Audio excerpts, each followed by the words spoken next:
Bienvenidos a la clase número 3 de Segunda a los Corintios.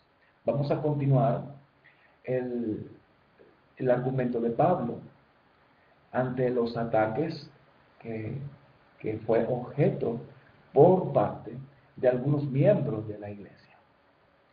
En la primera parte, en la clase pasada, les mostré que el apóstol, su primera parte, pues, en su defensa, era mostrarse como un hombre de Dios, como un apóstol de Dios, y que la evidencia de que él era un hombre de Dios era el que tenían conocimiento acerca de su vida, puesto que Pablo, pues, y su equipo misionero estuvieron un buen tiempo en la congregación de Corintios, trabajando con ellos.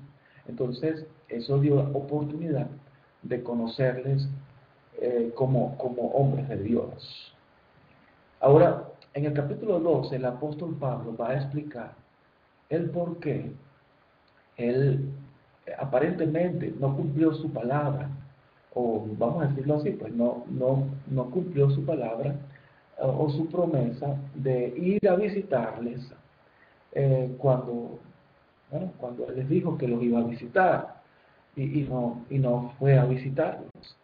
Recuerden que ese es el punto por el cual se originaron las murmuraciones, o por lo menos esa fue la excusa para murmurar sobre Pablo. Los ataques de Pablo fueron de que él actuaba carnalmente, que andaba conforme a la sabiduría del mundo y no conforme, pues, a Dios. Y bueno, es lo que él está explicando en estos dos primeros capítulos. Él explica, responde a esas acusaciones, puntuales. Probablemente y de seguro había algo más de fondo, en los acusadores. Bien,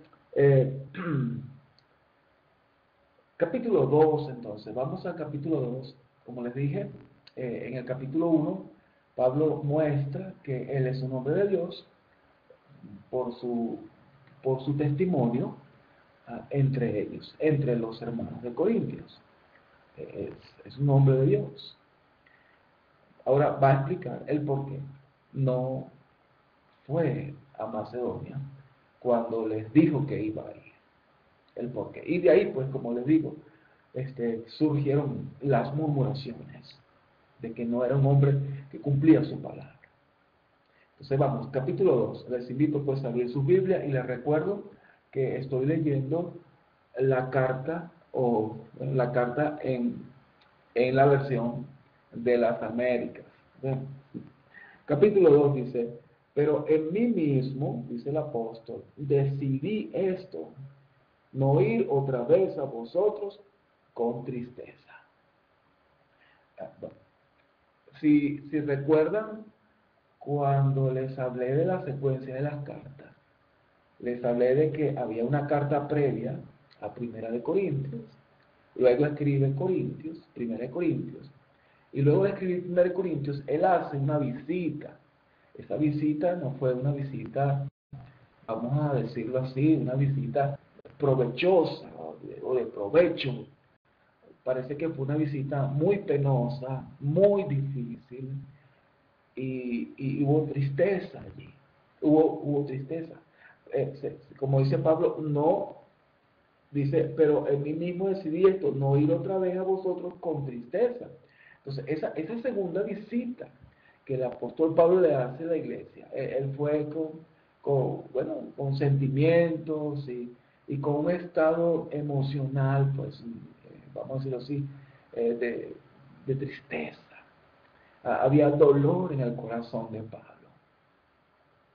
Y él dijo: bueno, yo les dije a ustedes que iba a visitarlos de nuevo, pero decidí no ir otra vez con tristeza. Qué bonito esto, hermano. Pablo, seguro, cuando en esa segunda visita, que fue bajo esa condición emocional, seguro que esa tristeza bueno, se indujo en otros también. Los estados emocionales es algo que se corre rápidamente. Recuerdan la escritura del escritor de Hebreo, que los que tienen una raíz de amargura, otros podían ser contaminados por la raíz de amargura.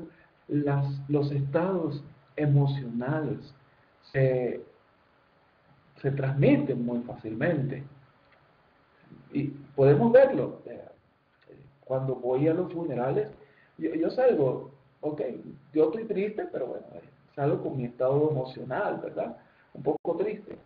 Pero cuando veo a las personas llorando allá, es inevitable no llorar con ellos. Así le pasó a Jesús cuando iba camino, ¿verdad?, hacia Betania, cuando Lázaro, por la muerte de Lázaro. Y Jesús lloró al ver esa situación profunda de tristeza por la pérdida de Lázaro. Entonces los estados emocionales es algo que se transmite con mucha facilidad. Pablo dijo, yo decidí no ir a vosotros nuevamente. No voy a ir otra vez con esta tristeza. Con esta tristeza. Y bueno, el apóstol Pablo le afectó mucho, pues, toda esa situación de murmuración hacia su persona. Le dolió mucho porque Pablo los amaba grandemente. Había malos entendidos que distanciaban al apóstol de los hermanos. Es decir, más por los hermanos que por el apóstol. En el versículo 2 dice, porque si yo os causo tristeza, ¿quién será el que me alegre? Sino a quién entristecí. Es decir, bueno, en una condición así en que se encontraba el apóstol Pablo, ¿quién va a animarle? Si toda la situación, es decir, si yo soy la causa de la tristeza de ustedes también, yo voy a ir a ustedes. ¿Quién va a animarme entre ustedes? ¿Quién va a animarme? Si supuestamente yo soy la causa de la tristeza de ustedes, entonces, ¿qué ánimo puedo llevarles yo a ustedes? Si estoy, ¿verdad?, en esa misma condición que ustedes y ustedes. Bueno, me explico. Pablo consideró que no era el momento adecuado por la situación presentada, por los estados en que se encontraban los hermanos y en el que se encontraba él. Es mejor estar en mejores condiciones emocionales para resolver una situación como esta. Cuando uno va a resolver un conflicto, mientras menos afecten los estados emocionales, el conflicto tiende a minimizarse o a quitarse por completo. Pero si los estados emocionales están presentes, los ánimos se pueden caldear, los ánimos se pueden crecer y el conflicto empeorar. Y probablemente eso fue lo que sucedió en la segunda visita que Pablo les hizo a los Corintios. Y él, bueno, conociendo esa experiencia, no quería repetirla de nuevo. Versículo 3, y esto mismo os escribí para que cuando yo llegue no tenga tristeza de parte de los que debieran alegrarme, confiando en todos vosotros, de que mi gozo sea el mismo de todos vosotros, pues por la mucha aflicción y angustia de corazón os escribí con muchas lágrimas, no para entristeceros, sino para que conozcáis el amor que tengo especialmente por vosotros. Entonces Pablo, en vez de ir,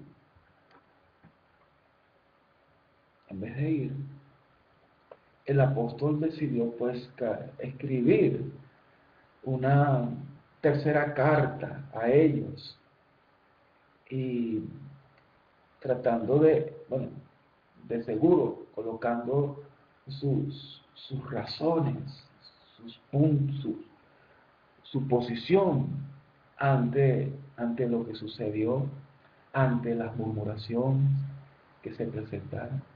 Él prefirió escribir una tercera carta.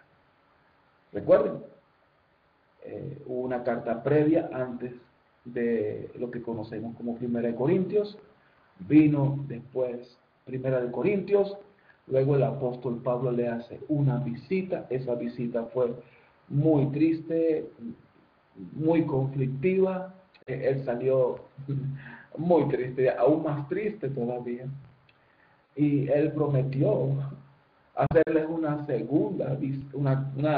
tercera visita, pero no la hizo, esa tercera visita no la hizo, y bueno, decidió enviarles una nueva epístola, esta tercera epístola. Dice que la escribió con muchas lágrimas. Podemos imaginarnos a Pablo, a este hombre, escribiendo, llorando por la condición en que se encontraba la iglesia. Yo me lo imagino. Me imagino el dolor profundo por las calumnias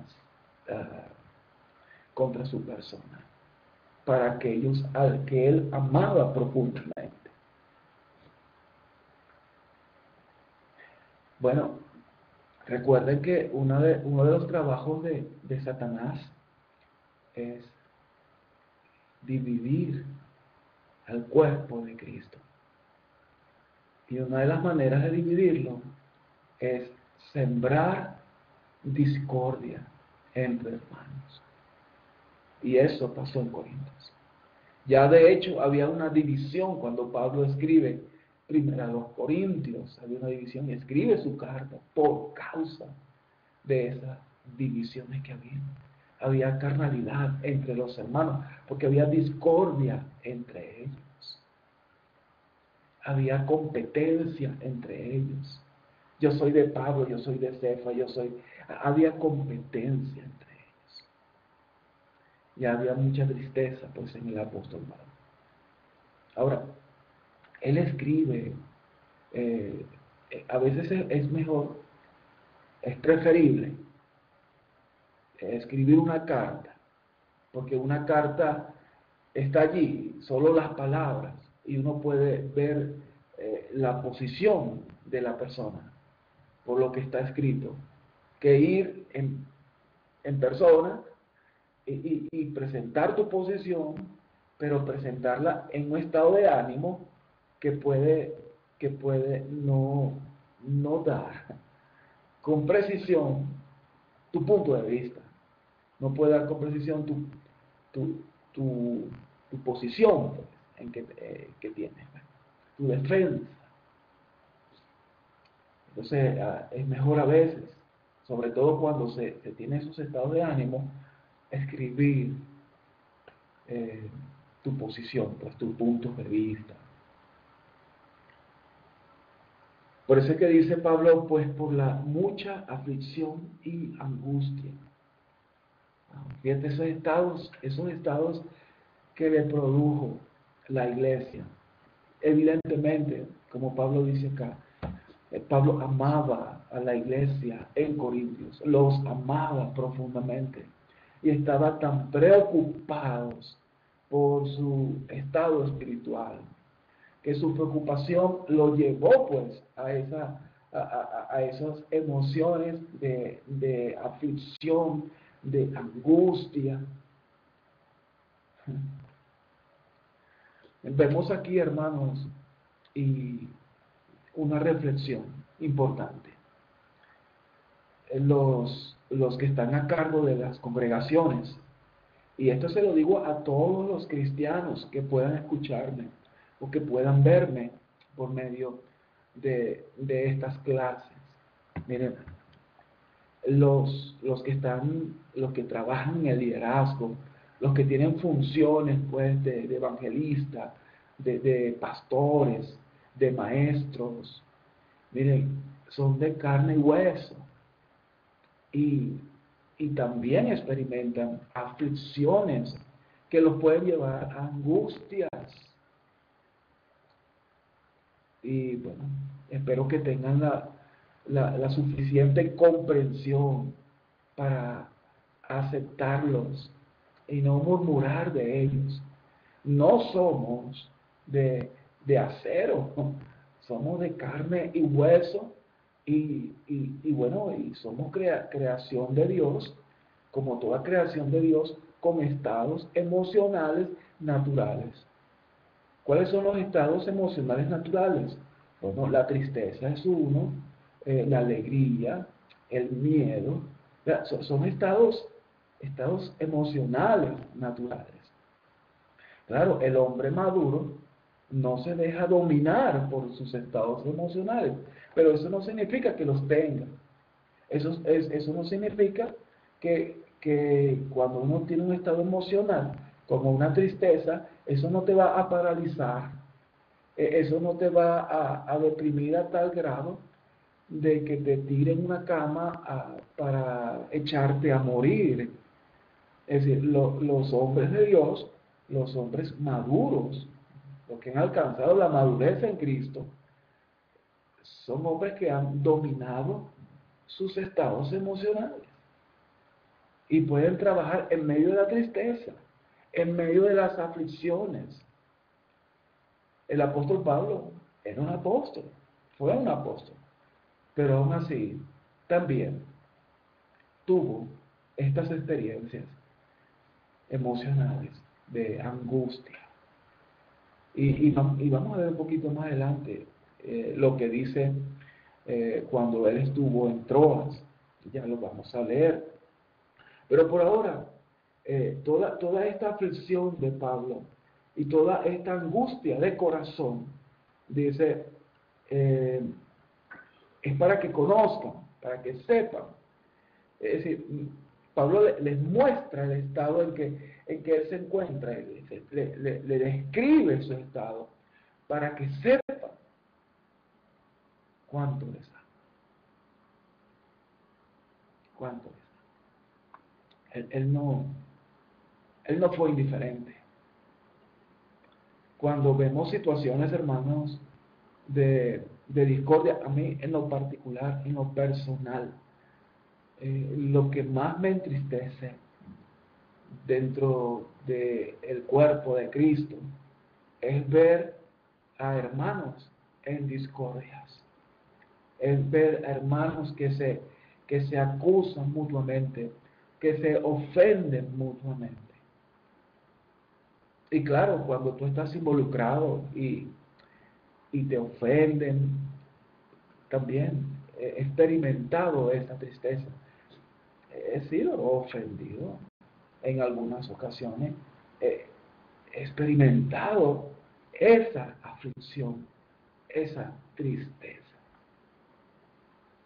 Pero continúo adelante, sigo adelante, en la lucha por la unidad del pueblo de Dios. Si hay algo que valoro y aprecio, es la libertad de pensamiento. Lo valoro mucho la libertad de pensamiento. Respeto las posiciones de los hermanos.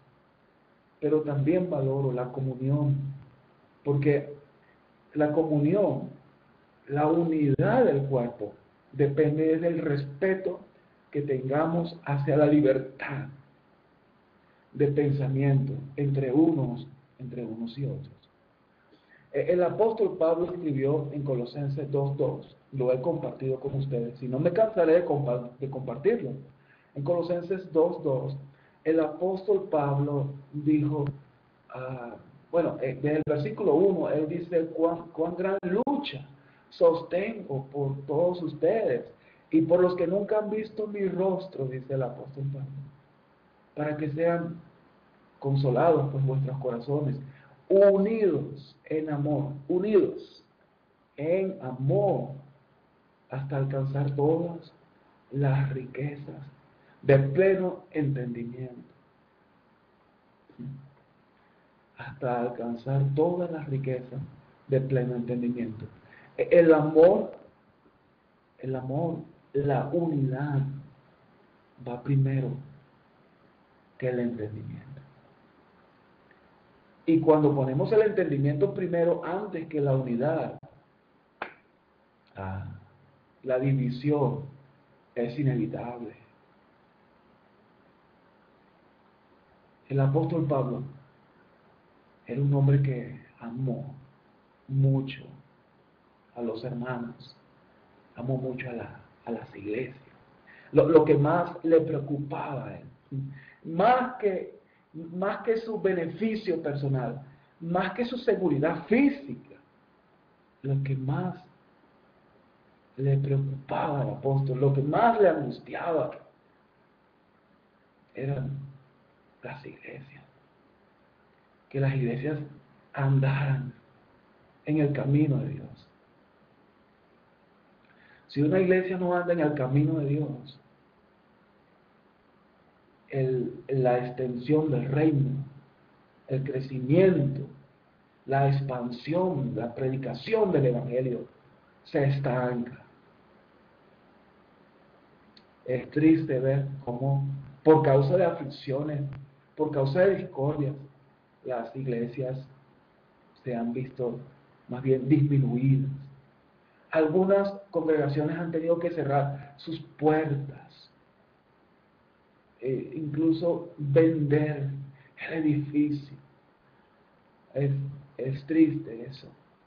Y mucho es por las discordias. Y otra cosa que causa las discordias, hermanos, es que el amor se enfría. El testimonio del ateísmo crece. La fe disminuye. Bueno, vamos a continuar. Vamos a leer corrido otra vez del versículo 3 y busquemos imaginarnos pues la angustia de Pablo, pero que esa es una angustia que viene del amor que él tiene por el pueblo de Dios, específicamente por los hermanos en Corinto.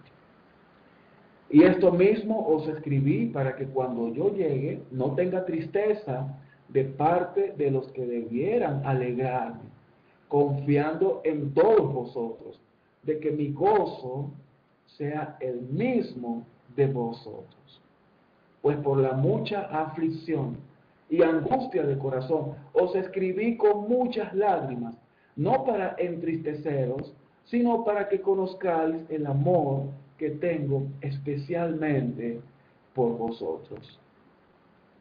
Pero si alguno ha causado tristeza, no me la ha causado a mí, sino hasta cierto punto, para no exagerar, a todos vosotros. Bueno, es así, ¿verdad? Es así.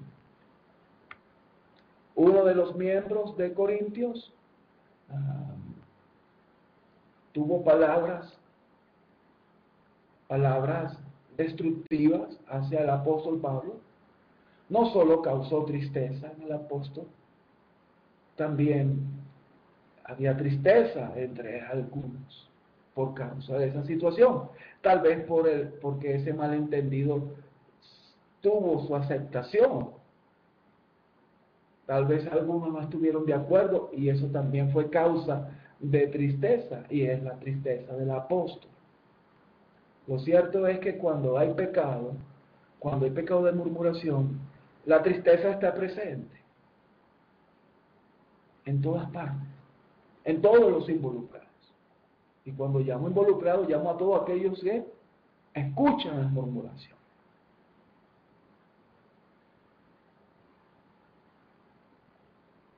versículo 6 dice, es suficiente para tal persona este castigo que le fue impuesto por la mayoría. Bien, el hermano fue amonestado, fue disciplinado. Y aparentemente, como dice el apóstol, parece que fue disciplinado severamente. Leamos. Así que, por el contrario, vosotros más bien deberíais perdonarlo y consolarlo, no sea que en alguna manera éste sea abrumado por tanta tristeza. Por lo cual os ruego que reafirméis vuestro amor hacia él, pues también con este fin os escribí, para poneros a prueba y ver si sois obedientes en todo. Pero a quien perdonéis algo, yo también lo perdono, porque en verdad lo que yo he perdonado, si algo he perdonado, lo hice por vosotros en presencia de Cristo, para que Satanás no tome ventaja sobre nosotros, pues no ignoramos, dice, sus ardides o sus maquinaciones, como dice Reina Valera. Bien, ¿qué mensaje encontramos aquí? ¿Qué aplicación podemos tomar de estas palabras del apóstol Pablo? El pecado a veces está presente en la iglesia. El pecado debe ser confrontado. No puede ser pasado por alto. ¿Recuerdan 1 Corintios capítulo 5? La amonestación de Pablo a la iglesia por haber pasado por alto el pecado de fornicación. Pablo los amonesta muy fuerte. Y ahora acá, con este pecado de calumnias o murmuración, se nota que los corintios aprendieron, pues, de las palabras de Pablo, de que hay que afrontar o confrontar el pecado con disciplina, firmeza y disciplina. Y así lo hicieron, pues, con este hermano, fuente de los ataques personales hacia el apóstol. ¿Pero qué dice el apóstol? Bueno, ya perdónenle, consuélenle por causa de su profunda tristeza.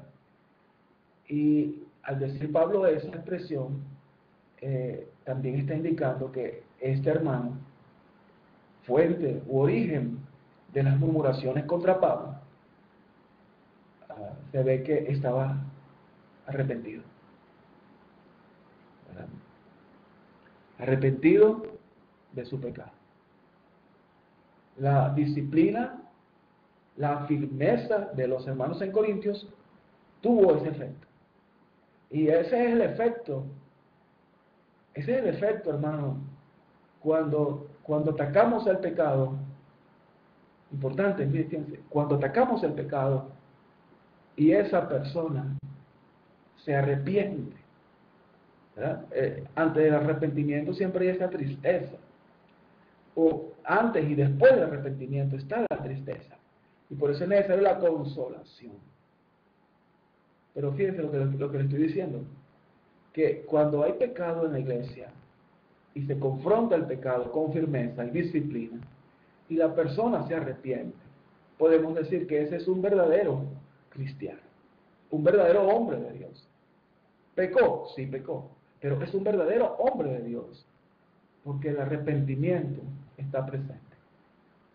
Pero cuando nosotros confrontamos el pecado y la persona, más bien, la persona es indiferente, no hay arrepentimiento, dudo mucho que tenga un corazón para Dios, dudo mucho que sea un verdadero creyente en Cristo.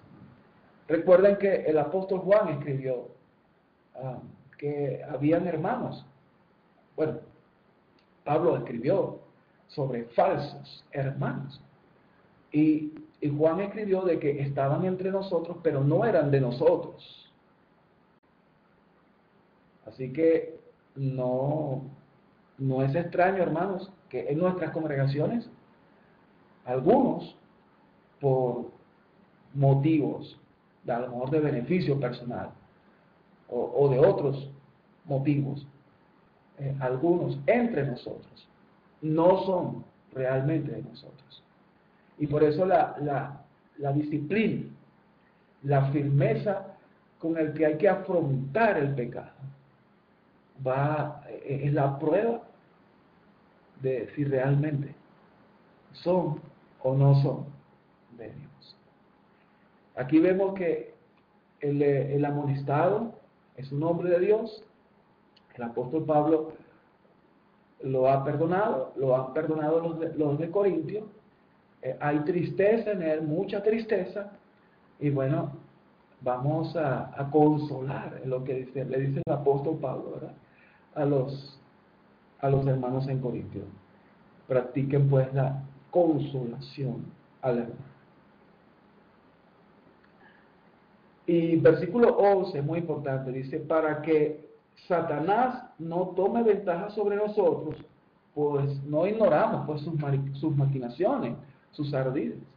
No ignoramos sus planes. El plan de Satanás, recuerden hermanos, es dividir al pueblo de Dios.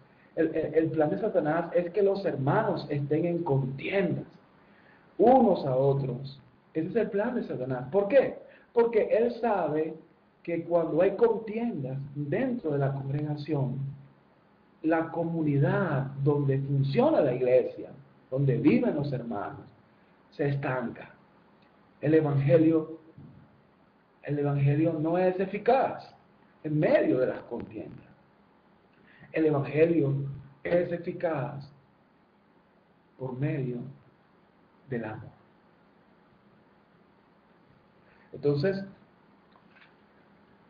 el llamado es, hermanos,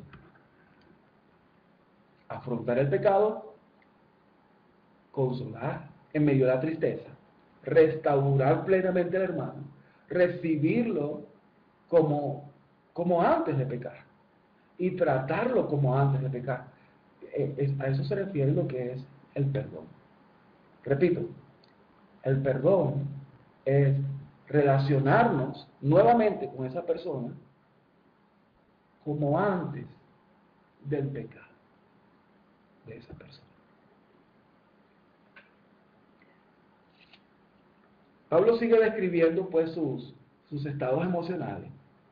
Dice, cuando llegué a Troas para predicar el evangelio de Cristo y se me abrió una puerta en el Señor, dice Pablo, no tuve reposo en mi espíritu al no encontrar a Tito, mi hermano. Despidiéndome pues de ellos, salí para Macedonia. Él estando pues en Troas, todavía Tito no llega. ¿Dónde está Tito? Quiero saber noticias de Corintios. Y bueno, evidentemente muestra un afán en el apóstol Pablo. Recuerden otra vez, hermanos, somos ministros de Dios, supuestamente con madurez, pero no estamos exentos, no estamos aparte de los estados emocionales. También nosotros nos entristecemos, también nosotros nos afanamos, algunas cosas nos inquietan y queremos pues que rápidamente saber de un asunto en particular. Ahora, claro que el mejor estado es el estado de paz, como él escribe a Filipo, ¿verdad? Ese es el mejor estado, el estado de paz. Recuerden que los apóstoles también cometieron errores. el apóstol Pedro cometió un error. Cometió un error en Antioquía.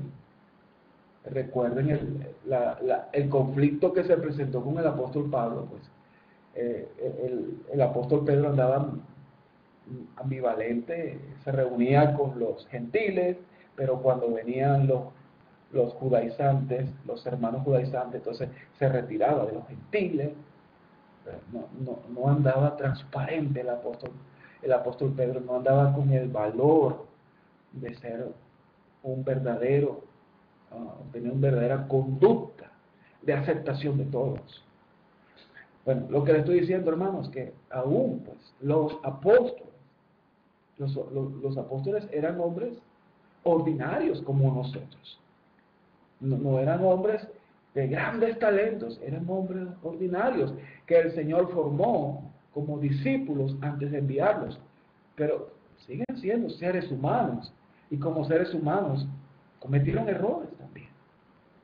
Aquí, en lo personal, yo veo al apóstol Pablo afanado. Sí, bueno, el amor que tenía por los hermanos de Corintios, evidentemente un amor muy profundo, muy grande, y ese amor lo llevó a tener esta inquietud en su corazón. El apóstol Pablo lo escribe: no tuve reposo en mi espíritu. Es casi seguro que no pasaba buenas noches, no dormía casi el apóstol Pablo, pensando, orando. Me imagino al apóstol Pablo todas las noches orando, buscando la paz en su corazón. Y bueno, y orando por los hermanos en Corintios, claro está. Entonces él dice: no tuve reposo en mi espíritu al no encontrar a Tito, mi hermano. Despidiéndome pues de ellos, salí para Macedonia. Pero gracias a Dios que en Cristo siempre nos lleva en triunfo, y que por medio de nosotros manifiesta en todo lugar la fragancia de su conocimiento. En todo lugar, ¿verdad? Él expresa el amor de Cristo. Hermano, él estaba dentro, teniendo éxito en el ministerio de la predicación. Me imagino que muchos estaban convirtiéndose, las puertas se estaban abriendo, las puertas de las casas, gran puerta se estaba abriendo para el Evangelio. Pero su inquietud por la iglesia en Corintios lo hizo dejar Troas y todo ese éxito. Él podía haber continuado y quién sabe, ¿verdad? Que hasta dónde iba a llegar ese éxito en la predicación del Evangelio. Pero por causa del amor a la iglesia de Corintios, él deja Troas, ¿verdad? Y se dirige hacia Macedonia. Pero él dice, bueno, en todos lados se expresa la fragancia de Cristo. Es atractivo el Evangelio para muchos. Eso es lo que está diciendo el apóstol Pablo. Huele bien, qué agradable se siente cuando uno se convierte en cristiano. Entonces el apóstol Pablo está diciendo, bueno, dejé ese ministerio tan exitoso en Troas por causa de que no tenía reposo, porque no encontraba a Tito para saber de los corintios. Así que me fui a Macedonia, dice el apóstol. Pero aún en Macedonia siguió Dios abriendo puertas para el Evangelio, para la predicación del Evangelio. Versículo 15, porque fragante aroma de Cristo somos para Dios entre los que se salvan y entre los que se pierden.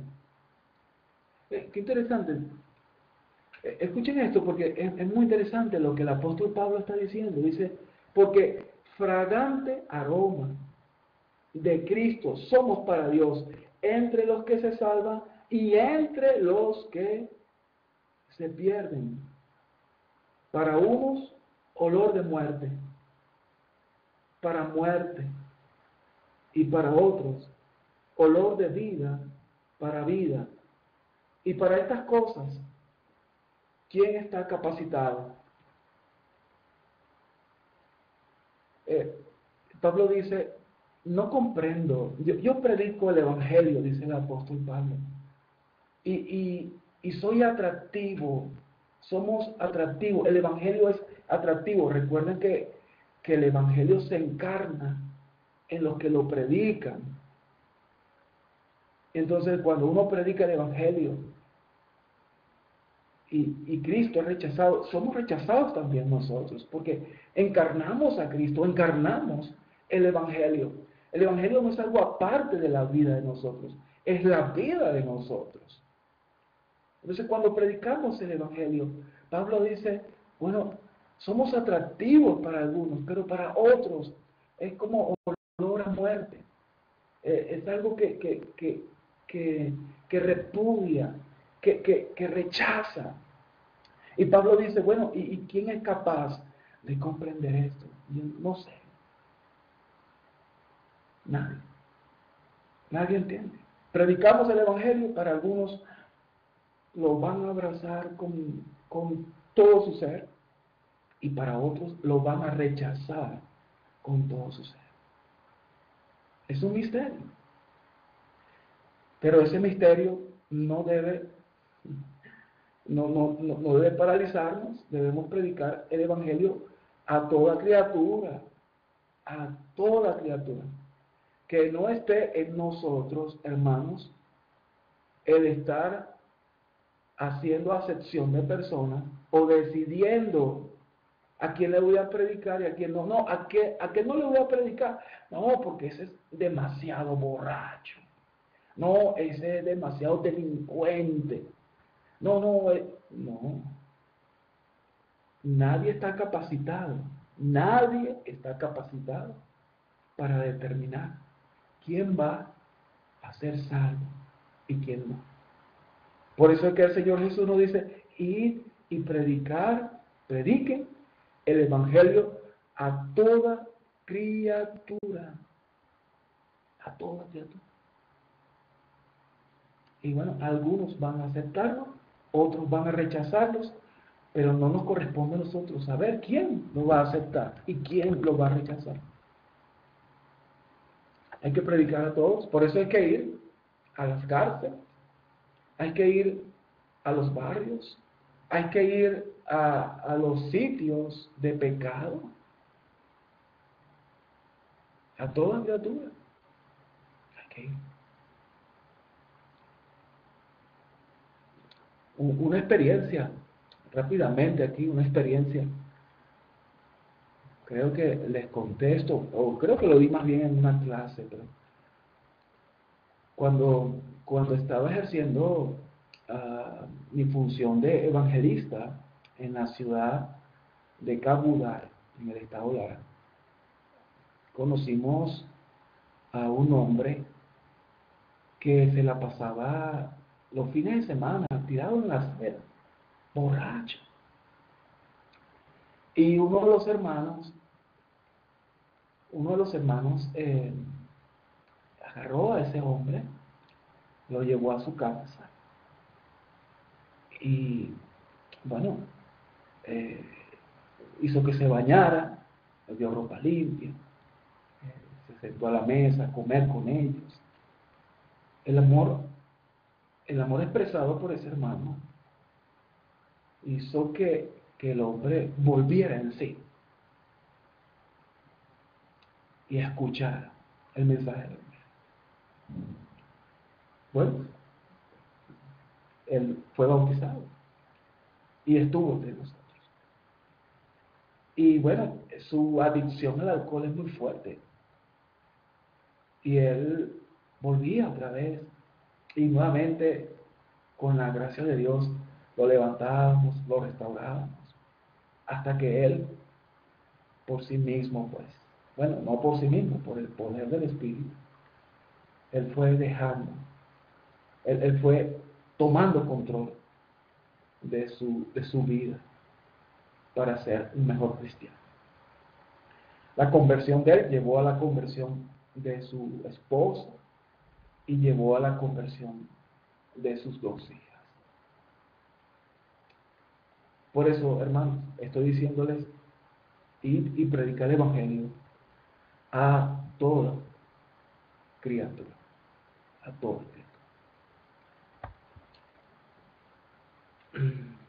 Versículo 17, pues no somos como muchos que comercian con la palabra de Dios, sino que con sinceridad, como de parte de Dios y delante de Dios, hablamos en Cristo.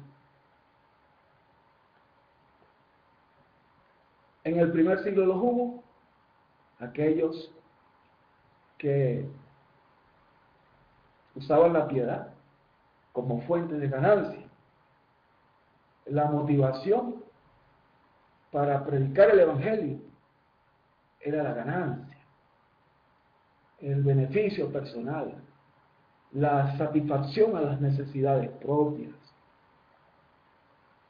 Pero un verdadero ministro, su motivación no es el dinero.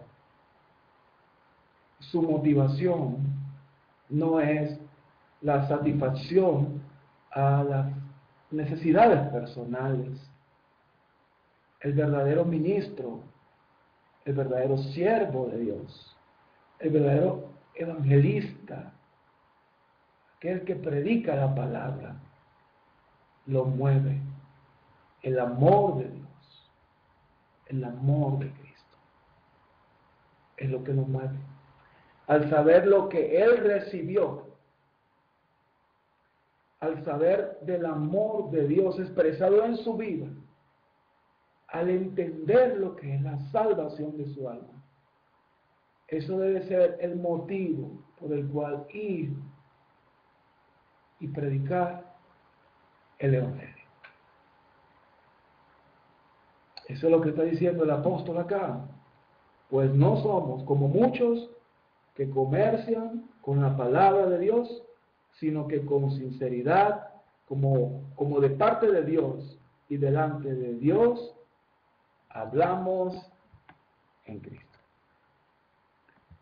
Bueno, hemos llegado al final de esta tercera clase. Nos vemos en la próxima con el favor de Dios. Gracia y paz para todos.